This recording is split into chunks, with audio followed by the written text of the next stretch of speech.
사랑합니다.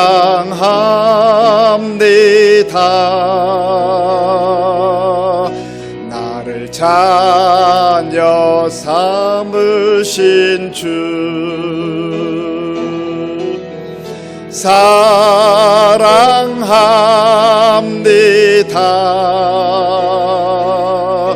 나를 자녀 삼으신 주 내 부르짖음 들으시고 감싸 주시는 영원히 주 찬양합니다.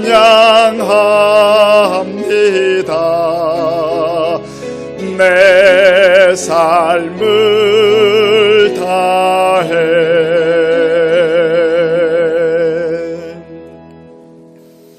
오늘은 성령 강림 주일이며 부활 감사 예배로 드립니다. 다 함께 묵도하심으로 주일 예배를 하나님께 드리겠습니다.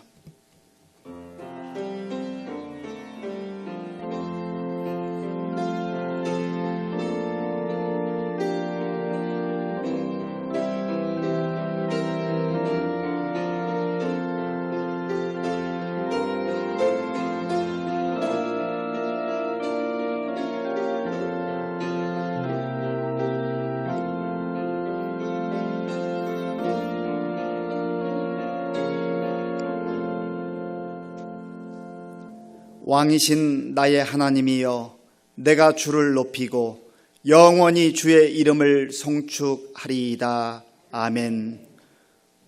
만왕의 왕이신 아버지 하나님, 사랑하는 주의 백성들을 주님의 은혜 가운데 붙들어 주시고 보호해 주셨다가 오늘도 하나님 앞에 나와 예배 드리며 또 각 가정에서 온라인으로 예배 드릴 수 있도록 도와주셔서 감사합니다. 우리의 마음과 정성을 다하여 감사와 감격한 마음으로 예배 드려오니 성령 하나님께서 우리 가운데 임재하셔서 하늘의 영광을 보여주시고 우리의 예배를 통하여서 홀로 영광 받아 주시옵소서. 예수님의 이름으로 기도하옵나이다. 아멘.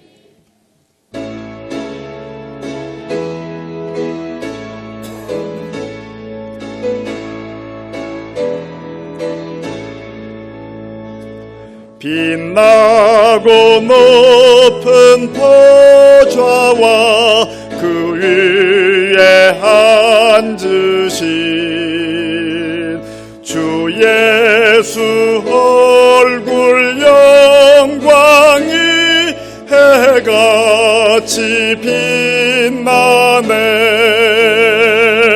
해같이 빛나네. 지극히 높은 위엄과 한없는 자비를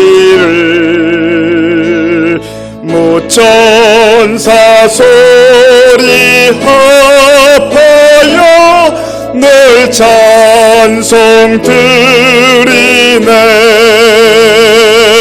늘 찬송 드리네.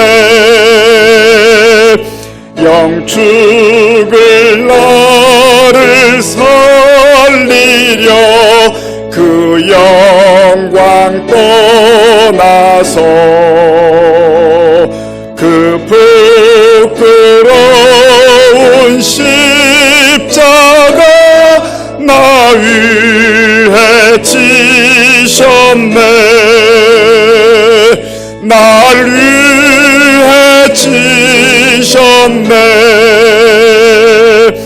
나 이제 생명 있음은 주님의 은혜요. 저 사망 권세 이기니 큰 기쁨 넘치네. 큰 기쁨 넘치네. 주님의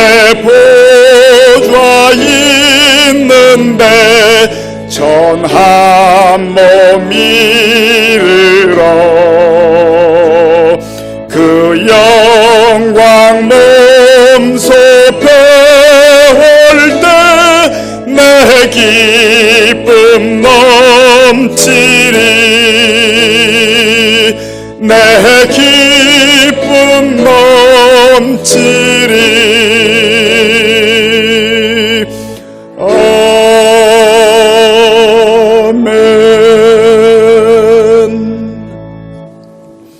교동문 134번 교동문 134번을 교독하겠습니다. 내가 받은 것을 먼저 너희에게 전하였노니 이는 성경대로 그리스도께서 우리 죄를 위하여 죽으시고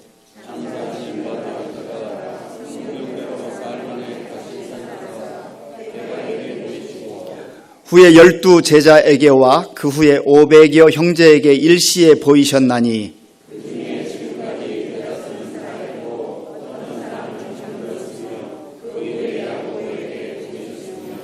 그 후에 모든 사도에게와 맨 나중에 만삭되지 못하여 난 자 같은 내게도 보이셨느니라.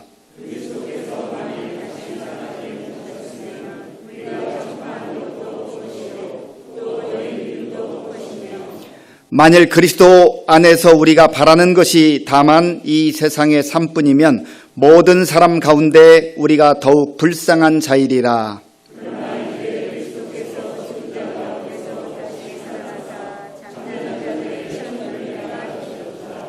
아멘. 이 시간 지난 한 주간을 돌아보며 나 자신과 하나님만이 아는 죄를 참회하는 기도를 드리겠습니다.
하나님이 죄를 알지도 못하신 이를 우리를 대신하여 죄로 삼으신 것은 우리로 하여금 그 안에서 하나님의 의가 되게 하려 하심이라. 아멘.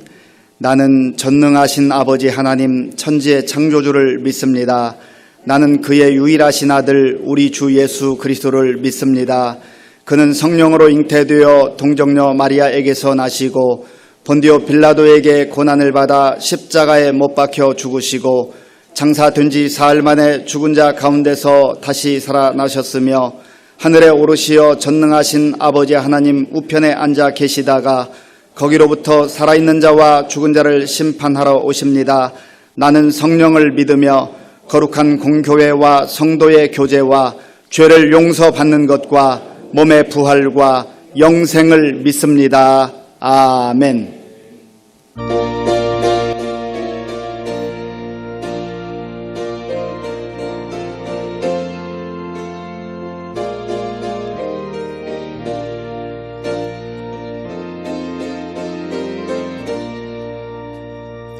빈들의 마른 풀같이 시들은 나의 영혼 주님이 약속한 성령 간절히 기다리네 가물어 메마른 땅에 단비를 내리시듯 성령의 단비를 부어 새 생명 주옵소서 반가운 비소리 들려 산천이 춤을 추네 봄비로 내리는 성령 내게도 주옵소서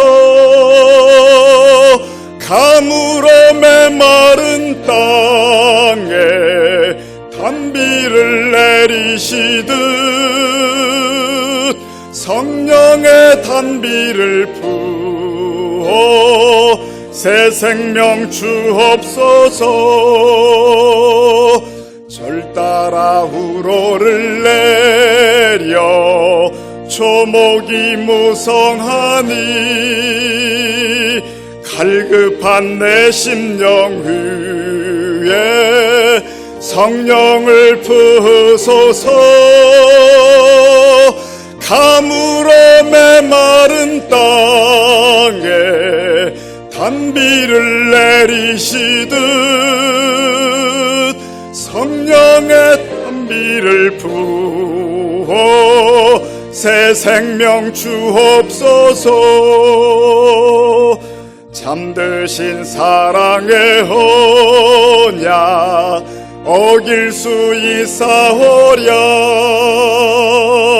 오늘의 흡족한 은혜 주실 줄 믿습니다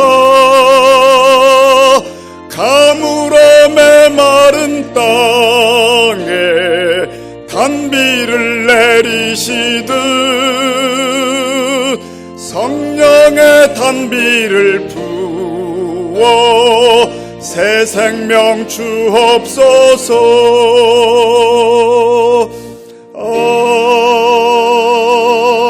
아멘. 진리요 참 생명 되시는 아버지 하나님 감사합니다.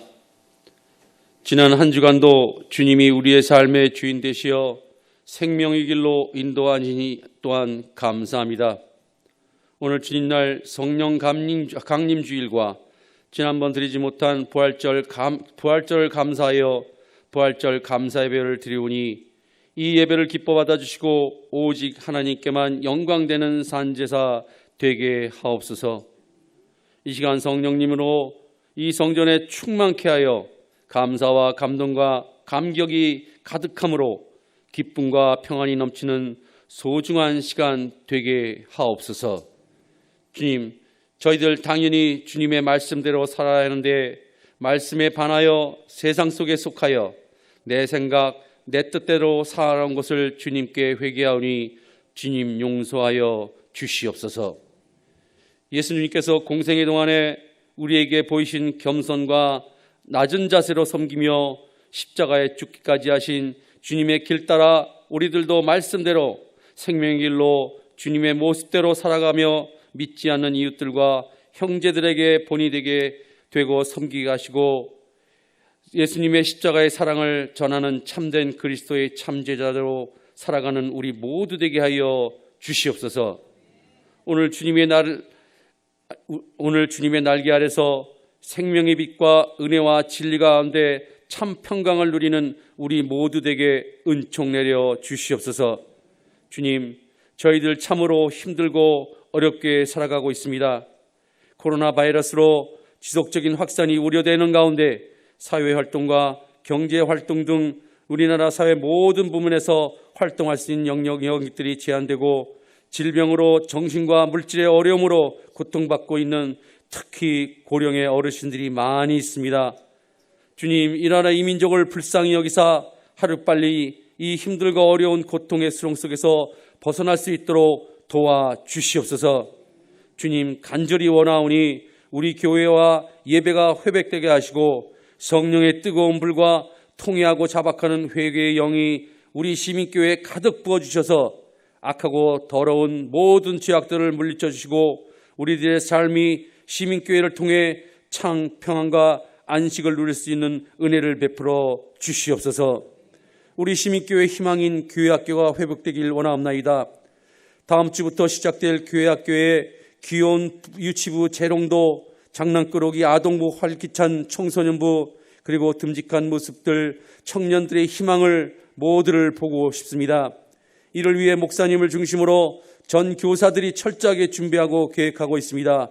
주님 도와 주시옵소서. 예배에 참석하고 싶어도 건강과 여러 가지 문제로 함께 하지 못하는 우리 시민교회 주님의 백성들에게도 같은 은혜 내려 주시어 다음에는 모든 것이 회복되고 교회에 나와 함께 예배드리고 교제도 나눌 수 있도록 도와 주시옵소서. 말씀을 두고 단위에 서시는 담임 목사님 영육간의 강건함을 주시옵소서. 선포되는 말씀에 큰 은혜와 감동과 감사가 넘치게 하시고 말씀을 묵상하고 그 말씀대로 행하는 우리 모두 되게 하여 주시옵소서. 찬양을 준비하고 드릴 청소년부 학생들과 교사들의 찬양을 기뻐 받아주시고 찬양 드리는 저들에게 크신 상급으로 내려 주시옵소서. 보이지 않는 곳에서 교회를 위하여 헌신 봉사하는 손길에도 같은 은혜로 채워 주시옵소서. 예수님의 이름으로 감사하며 기도합니다. 아멘.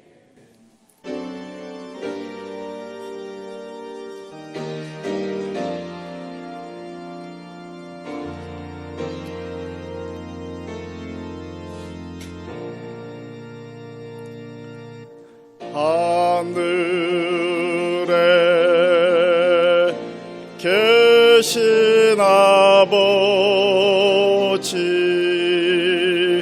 이름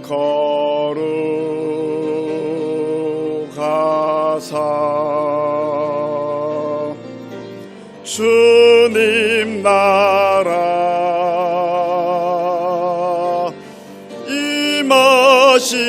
임하시고 뜻이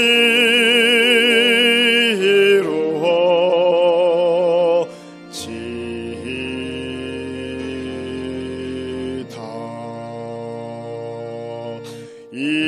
일용할 양식 주시고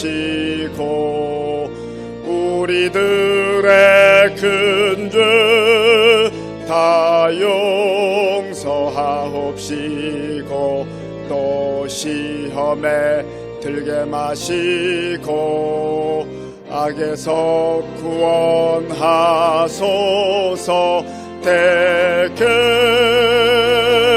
주의 나라 주의 권세 주의 영광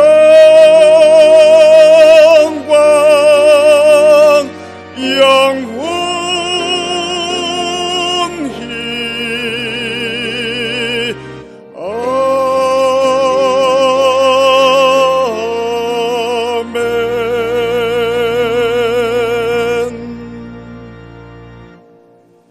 하나님께서 오늘 우리에게 주시는 말씀은 사도행전 2장 37절에서 42절까지의 말씀입니다.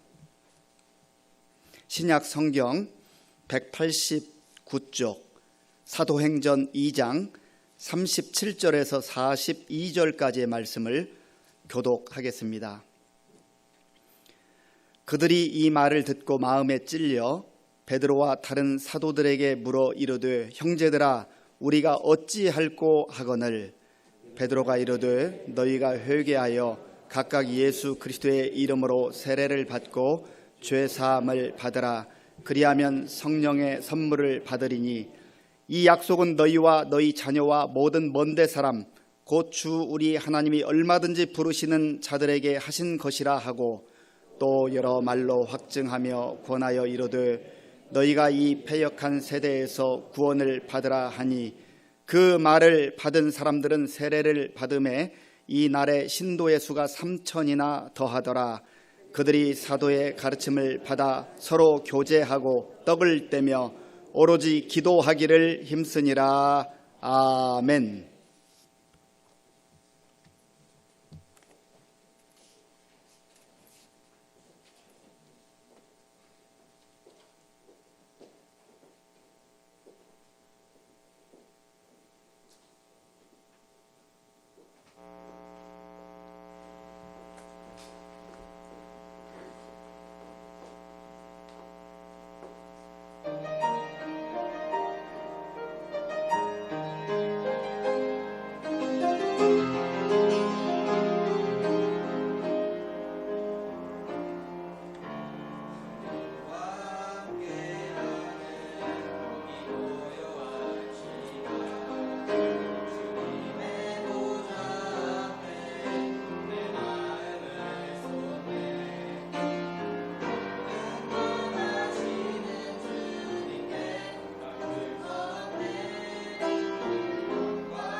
아멘. 귀한 찬양 감사합니다. 우리 박수로 격려하겠습니다.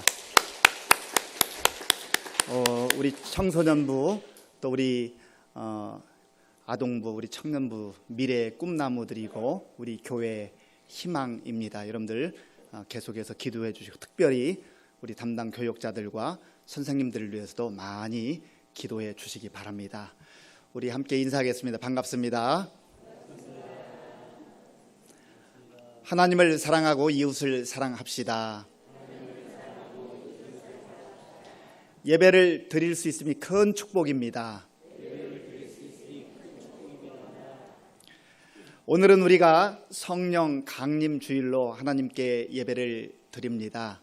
성령 강림 주일은 오순절이라고도 하는데요, 부활절로부터 7주가 지난 다음에 맞이하는 주일이 성령 강림절입니다. 그래서 50을 뜻하는 의미에서 오순절이라고 합니다. 금년 같은 경우 이제 4월 12일이 부활절이었는데 우리가 다 함께 모여서 주님의 부활을 축하하고 또 감사해야 하는데 그렇게 하지 못했기 때문에 오늘 우리가 특별히 다른 때도 주님의 은혜에 늘 감사하지만 부활하신 예수님을 또 우리가 축하하고 또 감사하는 그런 예배로 드리고 있습니다. 예수님께서 부활하신 다음에 40일을 이 땅에 계시면서 제자들에게 그리고 사람들에게 나타나셔서 부활의 주가 되신 것을 보여주셨습니다.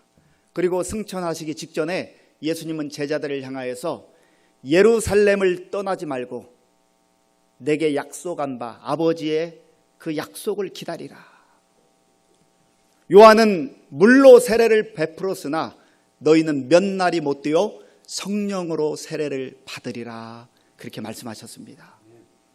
그 주님의 약속의 말씀을 받고 사도들과 또 제자들이 함께 모여서 기도할 때 열흘이 지난 그 어느 날 50일째가 되는 그날 성령께서 임재하셔서 불같이 임하시고 바람같이 임하셔서 그들의 속 사람을 새롭게 하셨습니다. 그리고 부활을 확증해 주셨고 정말로 영원한 하나님 나라를 바라보며 이제 이 땅에 집착하지 아니하고 이 땅을 넘어서는 하나님 나라의 백성으로 살게 하셨던 것입니다.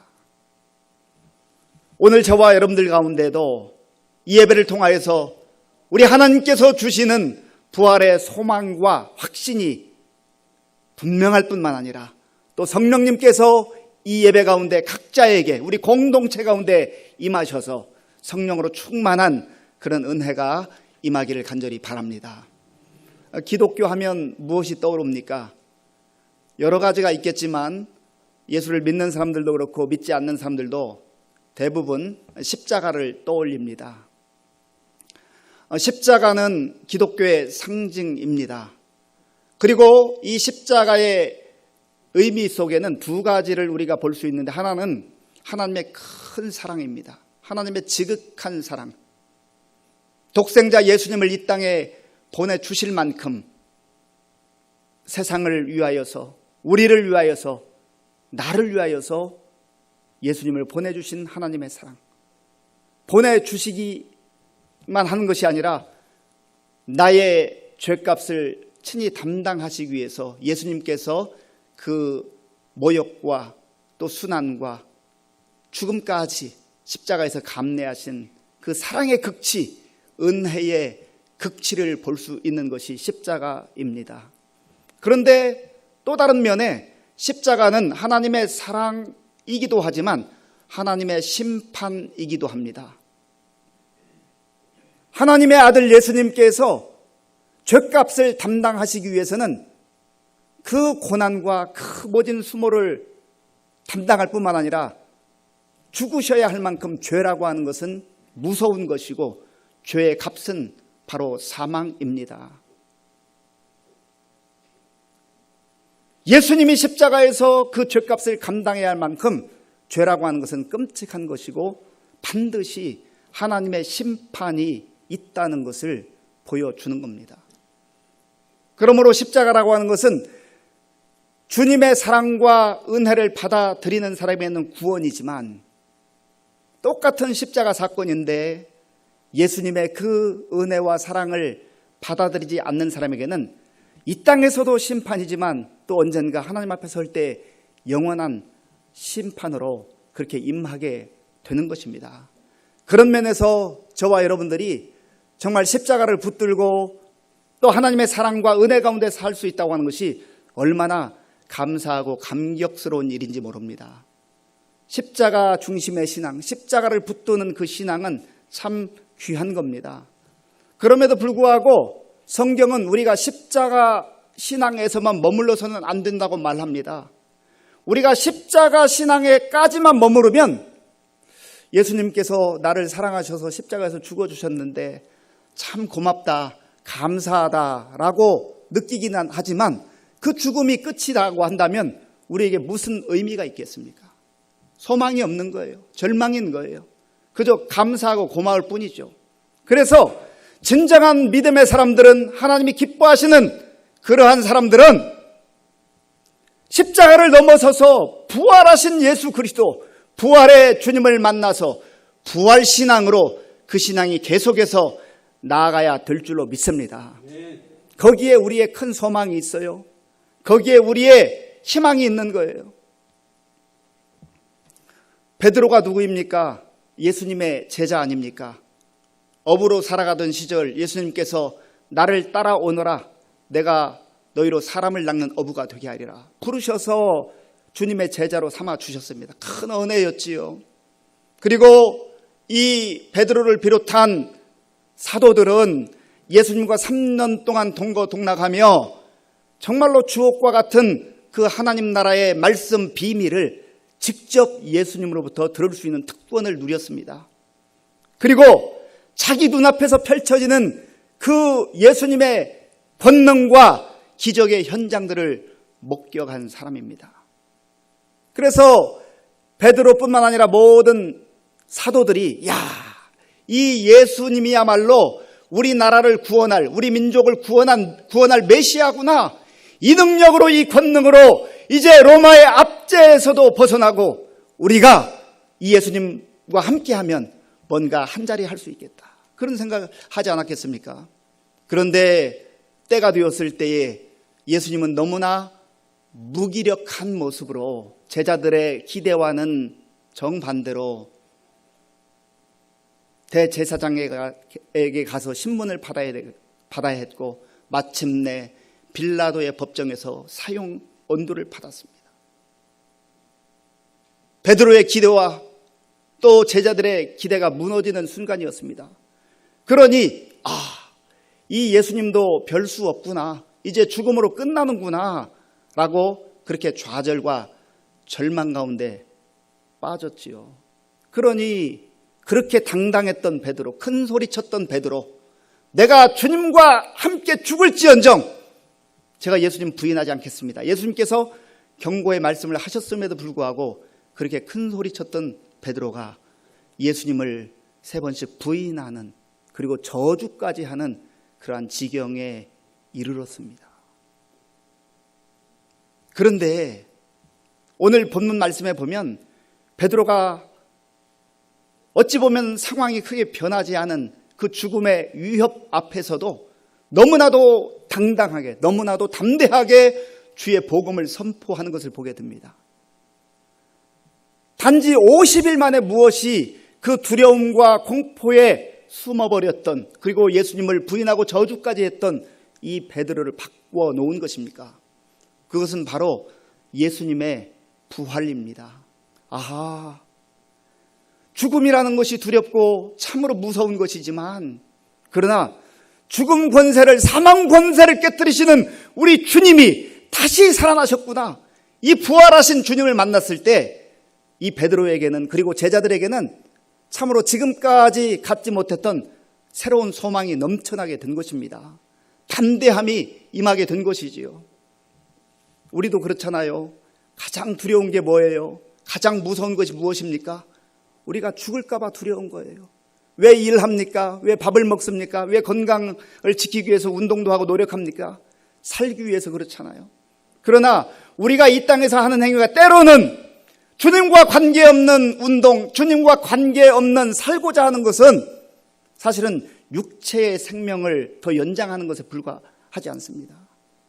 예수님께서 우리에게 소망으로 주시는 것은 이 땅에서 사는 그 삶만이 아니라 죽음을 넘어서서 영원히 사는 영생, 영원한 생명에 대한 그 약속을 첫 열매로 우리에게 보여주신 줄로 믿습니다. 그리고 예수님께서 친히 제자들에게 말씀하신 대로 아버지의 약속하신 것을 기다리며 간절한 마음으로 함께 기도할 때 주의 성령께서 그들 가운데 임재하셔서 성령의 권능으로, 성령의 은사로 함께 하심으로 그들의 속 사람이 새로워지고 이제는 세상을 두려워하지 아니하고 담대하게 죽음의 위협 앞에서도 굴하지 않고 나아가서 복음을 전하는 그러한 베드로와 사도들 그리고 성도들이 된 줄로 믿습니다. 오늘 저와 여러분들의 인생 가운데 무엇이 문제입니까? 내 앞에 아무리 나를 위협하고 내 인생을 정말 목 조이는 것 같은 그러한 어려움이 있다 할지라도 우리가 부활신앙으로 다시 한번 무장하고 세상이 나를 죽이려 들고 또 사단이 우리를 공격해서 정말 숨 못 쉬게 하는 그런 상황 속에서도 두려움을 극복할 수 있는 유일한 비결은 우리 예수님께서 보여주신 그 부활을 바라보며 예수님의 부활이 나의 부활이라고 고백하는 가운데 성령께서 그것을 인증해 주시고 인쳐 주시는 그러한 은혜가 임할 때 가능한 줄로 믿습니다. 사도 바울은 고린도전서 15장 31절에서 나는 날마다 죽노라 그렇게 고백을 합니다. 저는 이 말씀을 읽고 묵상할 때마다 큰 감동과 감격에 휩싸입니다. 고린도전서 15장은 부활에 관련된 내용으로 쭉 가득 차 있어서 일명 부활장이라고 말합니다. 그런데 왜 부활을 찬양하고 부활을 노래하고 부활을 증거하는 이 고린도전서 15장에서 바울은 나는 날마다 죽노라 라고 고백했을까요? 죽음이 두렵지 않다는 거예요. 죽어도 무섭지 않다는 거예요. 죽음이 끝이 아니라는 겁니다. 부활에 대한 소망과 확신이 있었기 때문에 나는 죽어도 괜찮습니다. 왜냐하면 죽는다 할지라도 다시 사는 소망이 있으니까. 부활의 확증과 확신이 그로 하여금 내가 죽어도 괜찮다고 오히려 나의 자아와 나의 옛 습관과 나의 옛사람을 십자가에 못 박는 그런 담대한 믿음으로 이끌어 준 걸로 믿습니다. 저와 여러분들이 정말로 이 세상을 담대하게 살기 위해서는요, 죽지 않기 위해서 몸부림치고 발버둥치는 거기에서 죽음을 극복할 수 있는 게 아니에요. 문제를 극복할 수 있는 게 아닙니다. 세상을 이기는 게 아니에요. 때로는 나의 열정, 나의 노력, 나의 성실함 이런 것들이 필요하고 중요한 것은 사실입니다. 그럼에도 불구하고 부활의 소망과 부활의 확신이 없다고 한다면 우리는 결국은 문제 앞에서 무릎을 꿇게 되고 두려움과 공포 가운데 빠지게 될 겁니다. 성경을 읽어보고 또 세계 교회 역사를 살펴보면 부활의 소망과 확신을 가지고 살았던 사람들은 어떠한 경우에는 자기 생명이 처참하게 무너지는 그러한 상황 속에서 울부짖지 아니하고 통곡하지 아니하고 아버지여 내 영을 받아 주시옵소서, 아버지여 내 영혼을 받아 주시옵소서. 이 땅에서의 죽음으로 끝나는 것이 아니라 내가 복음 때문에 예수 그리스도 때문에 나의 신앙을 지키기 위해서 내 육신의 생명을 던지나 그러나 이 상황 속에서 두려워하지 않는 것은 부활이 있음을 보기 때문에 영원한 생명이 있음을 보기 때문입니다. 그런 확신 가운데 자기의 육신의 생명도 그렇게 던졌던 것을 보게 됩니다.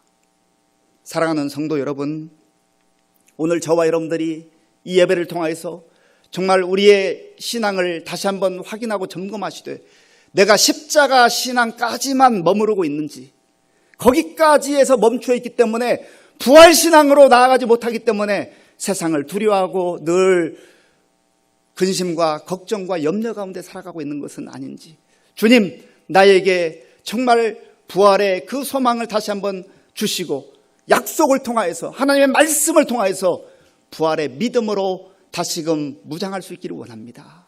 그리고 그것이 나 스스로의 확신이 아니라 성령께서 임재하셔서 확증하여 주시고 성령께서 우리에게 정말 그렇게 믿음을 가지고 살게 함으로 말미암아 저와 여러분들의 삶이 세상이 흉흉한다 할지라도 늘 찬송하며 감사하며 담대하게 나갈 수 있기를 간절히 바랍니다.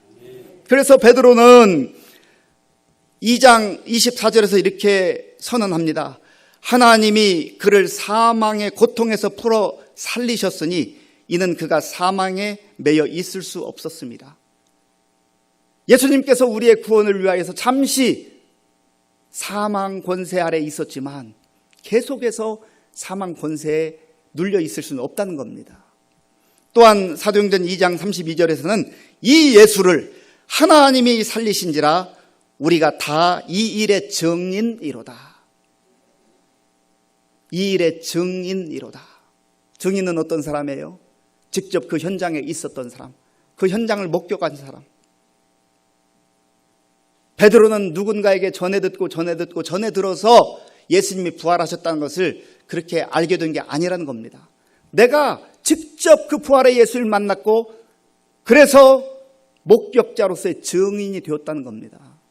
그러니 이제 여전히 죽음의 위협이 있음에도 불구하고 베드로를 비롯한 사도들은 담대하게 나아가서 복음을 증거할 수가 있었던 것이죠.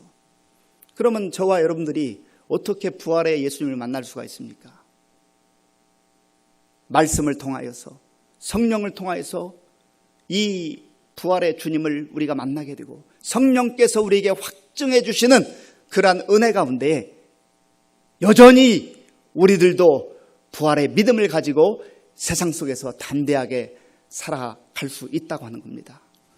이 베드로가 복음을 증거하는데요, 오늘 37절 말씀을 같이 읽어보겠습니다. 본문 37절입니다. 같이 읽겠습니다. 그들이 이 말을 듣고 마음에 찔려 베드로와 다른 사도들에게 물어 이르되 형제들아 우리가 어찌할꼬 하거늘. 아멘. 여기 베드로가 말씀을 담대하게 증거할 때 이 말씀을 듣는 사람들의 마음이 찔림을 받았다고 했습니다. 마음이 찔렸다 할 때 찔리다 이 단어는요, 카테뉘게산이라는 헬라어인데요, 여기는 때리다, 강하게 그 마음을 때리고 머리를 때리다. 이거는 육신의 머리가 아니라 그 생각을 때린 거예요. 생각을. 지금까지 전혀 생각하지 못했던 그런 생각으로 번쩍 눈뜨이게 한 겁니다.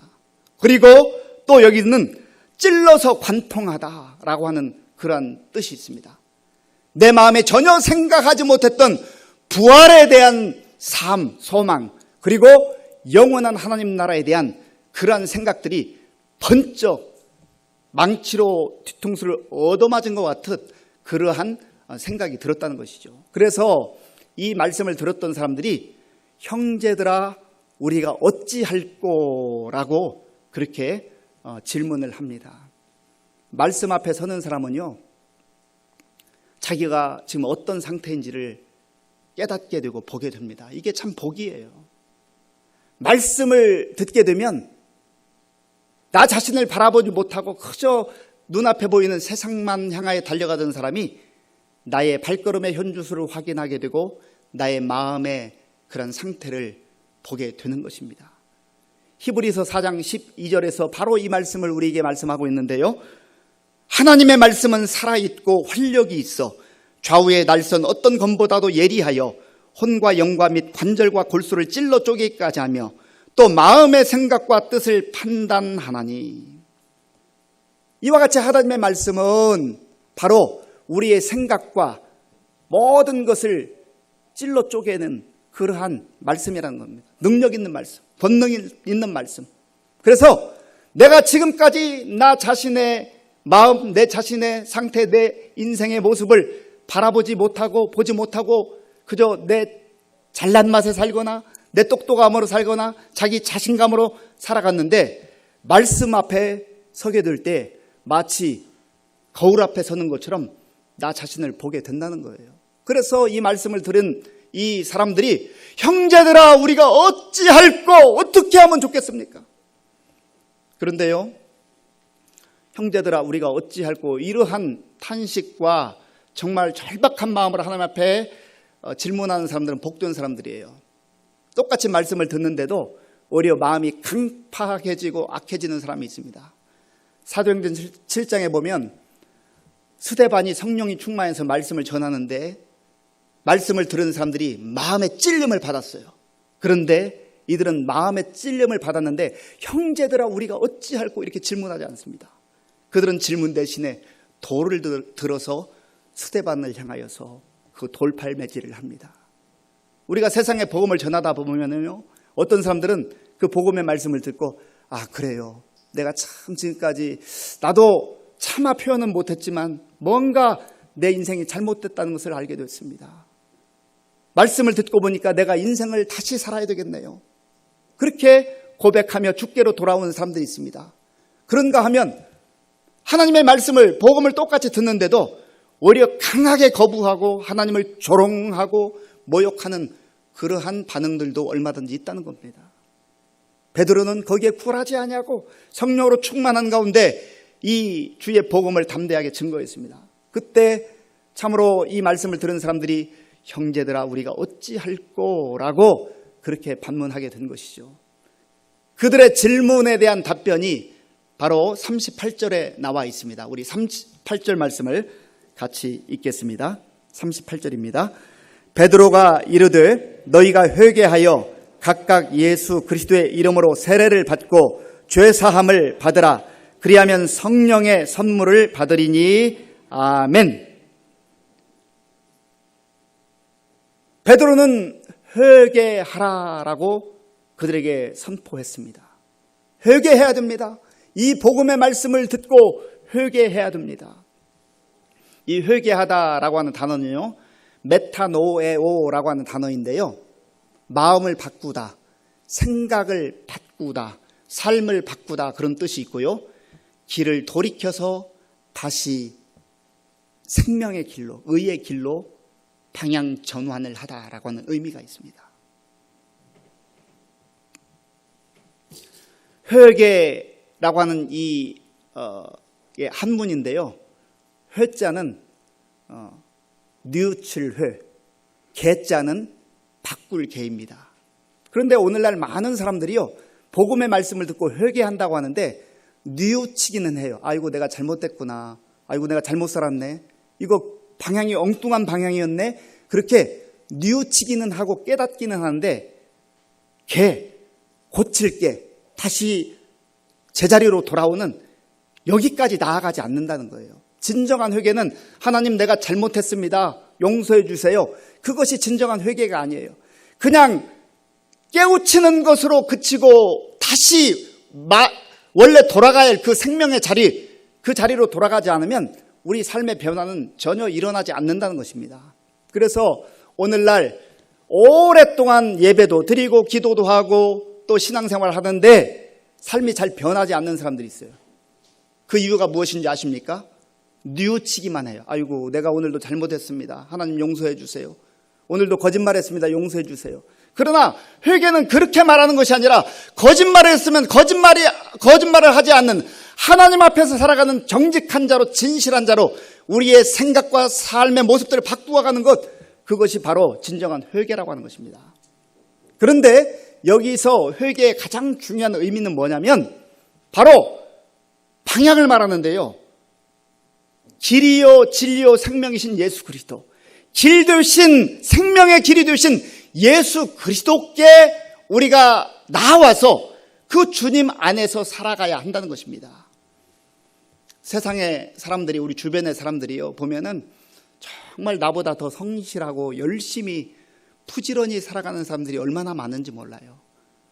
이렇게 보면 야, 내가 저 사람 참 10분의 1만 뒤따라가도 좋겠다, 정말 저 사람은 훌륭한 사람이다 라고 말하지만, 그러나 여러분, 성실한 것도 중요하고 열심도 중요하지만 그가 가는 방향이 지금 제대로 된 방향인가를 확인해야 한다는 겁니다. 어떤 사람은요, 방향도 확인하지 않고 열심히 달려요. 그냥 쉬지도 않고 달려요. 열심히 삽니다. 30년, 40년, 50년 동안 정말 내가 누리고 싶은 거 누리지 않고 그저 절제하면서 열심히 달려갔는데 가보니까 거기가 아니에요. 참 그러면 얼마나 허망해요. 얼마나 분통이 터져요. 아이고 내가 잘못 살았네. 내 인생 정말 이거 잘못 살았구나. 그때 하나님의 말씀, 생명의 말씀을 듣고 내가 돌아가야 할 그곳이 어디인가? 바로 예수 그리스도, 길이신 예수 그리스도, 생명을 주시는 예수 그리스도, 진리이신 예수 그리스도, 그 예수님께로 힘들지만, 멀리 간 만큼 힘들지만 어렵지만 돌아와야 한다는 겁니다. 거기로부터 우리의 새로운 삶이 시작되고 복된 삶이 시작되고 영광스러운 삶이 시작되는 겁니다. 60년이 지났을 수도 있고 70년이 지났을 수도 있지만 거기서 돌이켜야 할 이유가 무엇입니까? 이게 바로 부활신앙으로 볼 때 그것이 가능하다는 거예요. 어떤 사람들은 아이고 이렇게 왔는데 이렇게 살다가 죽고 말아야지 뭐 어떡하겠어. 너무 멀리 왔는데. 여러분, 부활의 신앙으로 보는 사람만이 돌아올 수 있는데요, 영원의 관점으로 보면 지금 간 것이 얼마 가지 않았어요. 얼마 가지 않은 거예요. 주님께 돌아오라는 거예요. 생명의 길로 다시 오라는 거예요. 그것이 바로 회개하라는 의미입니다. 또한 두 번째로 베드로는 세례를 받고 죄 사함을 받으라 그랬습니다. 회개했으면 세례를 받으라는 거예요. 세례는 믿음의 고백입니다. 믿음의 결단이에요. 복음을 듣고 우리가 세례를 받는 것은 나는 이제 정말로 생명이신 예수 그리스도, 길이신 예수 그리스도, 진리이신 예수 그리스도 안에 살기로 저는 작정했습니다. 세례에는 두 가지 뜻이 있는데 하나는 씻는다는 뜻이에요. 씻는다. 더러운 것을 씻는 겁니다. 우리가 더러울 때 손 씻잖아요. 요즘에 코로나19 손을 잘 씻어야 바이러스로부터 방지된다. 이렇게 우리가 전염되지 않는다고 그러잖아요. 잘 씻어야 됩니다. 그런데 우리 죄는요, 어떻게 씻어요? 비누로 못 씻어요. 세정제로 못 씻습니다. 이것은 오직 예수 그리스도의 보혈로만, 거룩하신 보혈로만 우리가 씻을 수 있는 거예요. 그래서 예수님을 받아들이고 예수님을 믿고 예수님을 인정하는 그 사람에게 물로 세례를 주지만, 그러나 성령께서 임재하셔서 주의 보혈로 우리의 추함과 연약함과 죄악을 다 덮어주시는 겁니다. 하나님께서 너는 내 아들이라, 내 딸이라 받아주시는 거예요. 그리고 또한 세례의 의미는요, 씻음의 의미를 넘어서서 죽음과 부활의 의미가 있어요. 죽음과 부활. 우리나라는 여러 가지 형편상 세례를 줄 때에 그저 이 앞에서 물 세례를 주는 경우가 있고, 침례교회에서는 이제 세례하는 장소를 이렇게 만들어서 물속에 잠겼다가 나오는 그렇게 침례라고 하죠. 물속에 완전히 잠긴다고 하는 그런 세례를 줍니다. 저도 아프리카에서 선교 사역을 할 때 거기는 또 여건이 되는, 항상 그랬던 건 아니지만 여건이 될 때는요, 그 물속에 완전히 잠겨서 이렇게 세례를 받고 나오는 그러한 세례를 베풀었습니다. 그런데 할 수 있는 여건만 되면 그것이 더 의미는 있겠다라는 생각이 들었습니다. 물속에 들어가면서 나는 예수님 안에서 나의 예차, 나의 욕망, 나의 모든 더러운 것들 다 씻을 뿐만 아니라 죽었습니다. 나는 십자가에 죽고 나는 이제 예수님과 함께 죽고. 근데 들어갔으면은요, 나와야 됩니다. 들어가서 계속 있으면 정말 죽는 것이죠. 그런데 나와야 돼요. 이것은 바로 예수 그리스도 안에 죽고 다시 예수 안에서 부활의 생명으로 사는 것을 말하는 것입니다. 오늘 저와 여러분들 가운데 그러한 세례의 깊은 의미가 우리의 심령 가운데 임하고 우리의 삶 속에 임하여서 더러운 죄악들, 세상의 죄악들, 우리의 야망, 우리의 욕망, 세상의 모든 것들을 다 주의 보혈로 씻어내고, 또 정말로 다시금 내가 예수 그리스도 안에서 날마다 바울과 같이 나의 옛사람, 나의 이기심, 나의 죄악된 마음들을 다 십자가에 못 박고 거기서 끝나지 않고 다시 사는 그러한 은혜가 임할 수 있기를 간절히 바랍니다. 그럴 때에 베드로는 그러한 사람들에게 하나님께서 성령의 선물을 주시겠다. 옛날에는요, 성령을 선물로 주겠다 그렇게 번역을 했는데, 성령을 선물로 주겠다, 성령의 선물을 주겠다. 성령 하나님께서 우리의 삶을 주관하시고 다스리시고 우리를 인도해 주신다. 성령의 은사를 주셔서 세상 속에서 하나님의 사람으로 당당하게 살 수 있도록, 하나님의 백성으로 살 수 있도록 해주시겠다는 그런 의미입니다. 이 부활 신앙으로 무장된 사람들, 그리고 성령으로 충만했던 그런 초대교회 공동체의 모습이 42절에 잘 나와 있습니다. 우리 42절 말씀을 같이 읽겠습니다. 42절입니다. 그들이 사도의 가르침을 받아 서로 교제하고 떡을 떼며 오로지 기도하기를 힘쓰니라. 아멘. 그런데 이 42절 그 앞에 바로 보면 어떤 말씀이 나와 있냐면, 그 말을 받은 사람들은 세례를 받음에 이날의 신도의 수가 3,000이나 더하더라 그랬습니다. 하나님의 말씀은요, 듣는 즉시 바로 순종해야 됩니다. 아유, 내가 복음을 들었는데요, 많은 사람들이 오늘 말고요, 아직은 준비가 안 됐고요, 지금 때가 아닌 것 같습니다, 조금 더 있다가 가죠, 조금 이렇게 안정되면 가겠습니다 하는데, 그건 자기 생각이죠. 하나님께서 언제까지 우리의 생명을 이 땅에 두실지 아무도 알 수 없어요. 그래서 복음을 듣는 그 순간 즉각적으로 순종하는 사람이 복된 사람인 줄로 믿습니다. 그래서 이 주의 백성들이 이제 모여서 세례를 받고 하나님의 그 은혜를 노래할 때, 부활신앙과 성령의 충만함으로 이 초대교회가 이제 하나가 되었는데, 이 부활신앙과 또 성령의 감동 가운데 이루어진 공동체 가운데요, 중요한 내용이 있습니다. 하나는 생명의 말씀이 계속해서 전파되었다, 증거되었다 하는 겁니다. 교회는 생명의 말씀이 전파되어야 됩니다. 생명의 말씀, 능력의 말씀이 때마다 시마다 전파될 때 그 생명의 말씀을 붙들고 내가 살고 또 남도 살리는 그러한 축복의 통로로, 은혜의 통로로 쓰임받게 되는 줄로 믿습니다. 또한 부활신앙으로 무장한 그 사람, 또 성령으로 충만한 그 사람, 그 공동체는 반드시 교제가 있다는, 교제, 아름다운 사랑의 교제, 성령 안에서 함께하는 교제가 있다는 거예요. 그래서 예배만 드리고 나는 교제가 전혀 없다는 것은 그래도 예수를 믿는 것이긴 하지만 영적으로 보면 연약해질 수 있고요, 하나님이 기뻐하는 신앙이라고 할 수 없습니다. 우리가 시간적으로 요즘에 많이 쪼달리기도 하고 또 분주한 가운데 있지만, 그럼에도 불구하고 교제할 수 있는 교제권을 형성해야 됩니다. 그리고 떡을 나누며 함께 나누는 거, 삶을 나누는 거예요.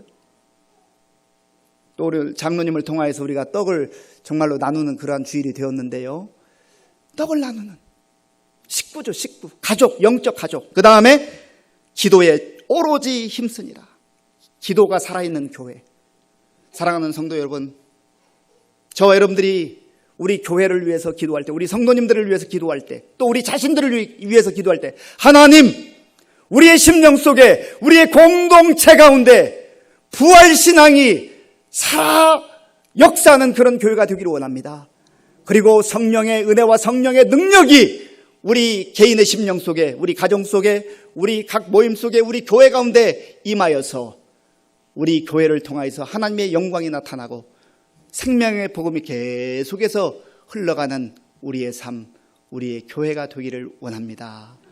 그러한 은혜로운, 또 주님이 기뻐하는 신앙생활, 우리 교회가 될 수 있기를 주님의 이름으로 축원합니다. 기도하겠습니다.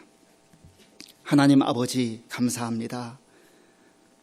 십자가까지만 머물러 있는 신앙인이 아니라 십자가를 넘어서서 부활의 주님을 다시금 바라보며 부활의 믿음으로 죽음을 뛰어넘는 담대함으로 나아가게 하시고, 또 성령의 충만함과 인치심 가운데 성령의 권능으로 세상에 나아가 승리하며 나도 살고 남도 살리는 우리 모든 성도들 다 되게 하여 주시옵소서.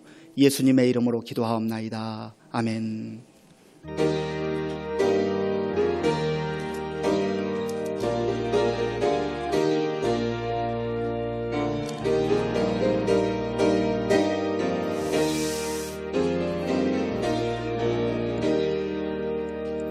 주님께 영광 다시 사신 주, 사망 권세 모두 이기시었네.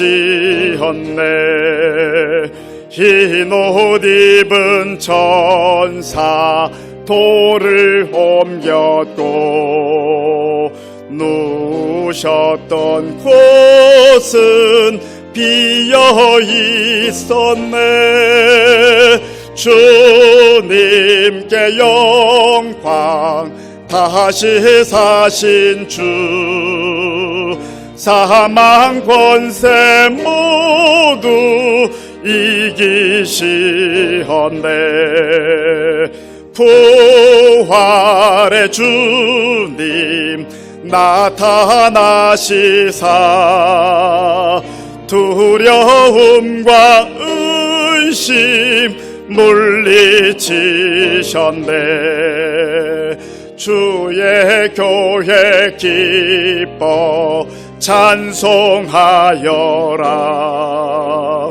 다시 사신 주님 죽음 이겼네. 주님께 영광, 다시 사신 주, 사망 권세 모두 이기시었네. 생명의 임금 영광의 주님, 주님 없는 삶은 헛될 뿐이라.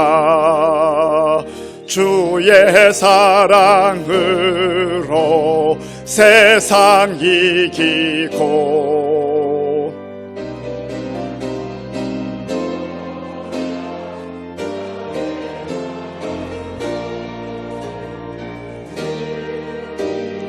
영광, 다시 사신 주, 사망 권세 모두 이기시었네.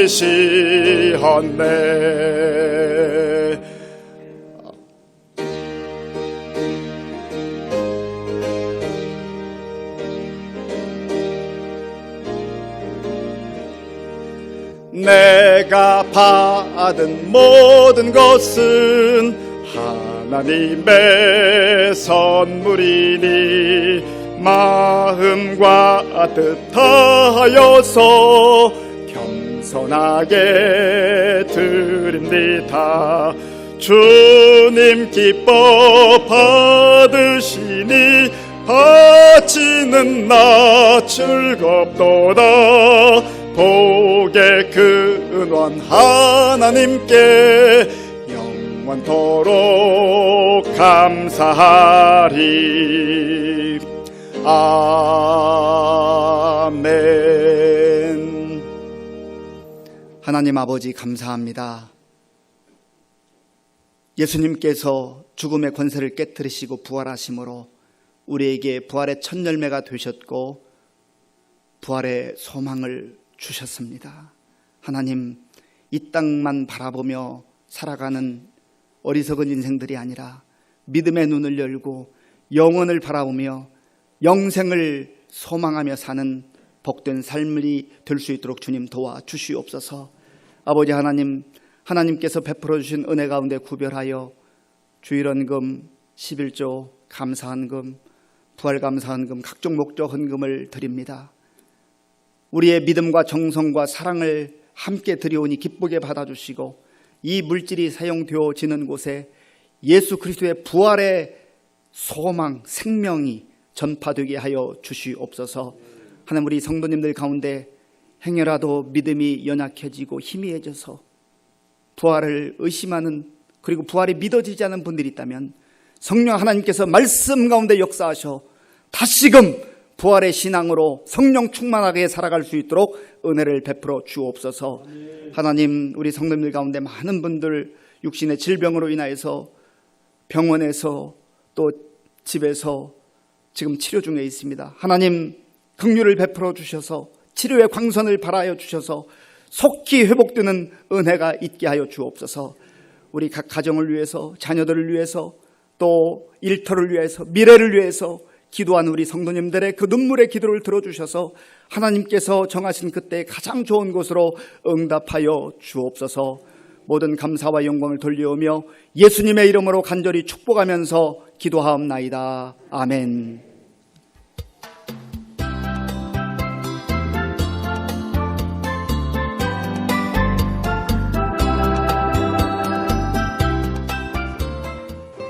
마지막 주일 교회 소식 전해드리겠습니다.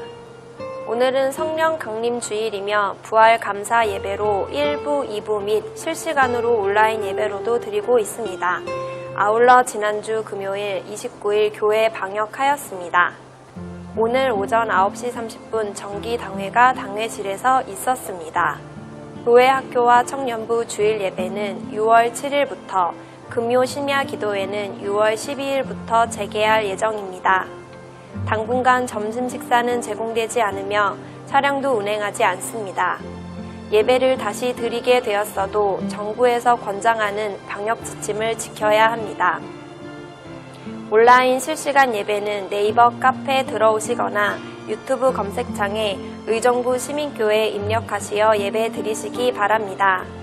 6월은 헌신의 달로 6월 1일 월요일은 월삭 새벽 기도회를 하며 6월 14일 주일은 재직회가 있습니다. 이번 주 감사한 일로 김상섭 장로가 고 안성희 권사 장례를 마치고 맛있는 떡을 제공하시고 명덕제 성도 김한나 집사 가정에서 큰딸 명시양 초등학교 입학 감사하여 강당 꽃꽂이하였습니다.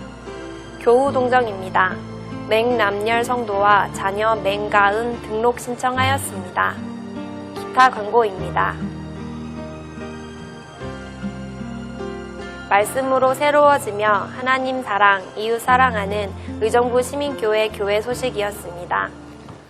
네, 이미 영상으로 광고한 대로 이제 다음 주일부터 우리 교육부 예배가 시작되고 또 청년부 예배가 시작됩니다. 많이 기도해 주시기 바랍니다. 우리 김모은 집사님께서 그동안 잘 못 나오시다가 지난 주일에 예배를 나오셨고요. 또 오늘 이렇게 나오셔서 얼마나 기쁘고 감사한지 모르겠습니다. 잠깐 자리에서 일어나 주시겠습니까? 우리 박수로 환영하겠습니다. 네, 앉아주시기 바랍니다. 이 시간에는 우리 교회에 태어나서 처음으로 온 우리 어린이가 있습니다. 조하론, 우리 조원빈 집사님, 박지선 집사님의 둘째 아들인데요. 이 앞으로 좀 나오시겠어요? 잠들었나 봐요?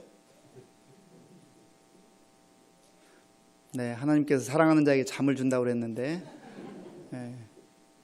제가 한번 기도하겠습니다. 하나님 아버지 감사합니다. 하나님께서 우리 조원빈 집사님, 박지선 집사님을 사랑하시고 그 가정의 귀한 생명을 둘째를 허락해 주셔서 감사합니다. 하나님, 우리 하론이 하나님께서 은혜를 베풀어 주셔서 오늘 또 몸된 성전에 나와 예배를 드렸는데 우리 조 집사님, 박 집사님 늘 성령 충만한 가운데 자녀를 위해서 하나님의 말씀으로 양육하게 하시고 또 기도하는 부모가 될 수 있도록 은혜를 베풀어 주옵소서. 우리 하론이가 하나님의 은혜와 사랑 가운데 건강하고 지혜롭게 잘 자라게 도와주셔서 믿음의 자녀가 되게 하시고 또 하나님께 큰 영광 돌리며 앞으로 교회와 나라와 민족을 위해서도 큰 일꾼이 될 수 있도록 은혜를 베풀어 주옵소서. 또 첫째 하윤이에게도 은혜를 주시고 정말 이 형제들이 예수 그리스도 안에서 하나님을 기쁘시게 하며 사람들을 또 기쁘게 하는 복된 삶이 되게 하여 주옵소서. 예수님의 이름으로 간절히 축복하면서 기도하옵나이다. 아멘. 자, 우리 박수로 우리 처음 교회 나왔는데 환영하겠습니다. 네, 우리 다 함께 자리에서 일어나셔서 물된 동산 찬양하겠습니다.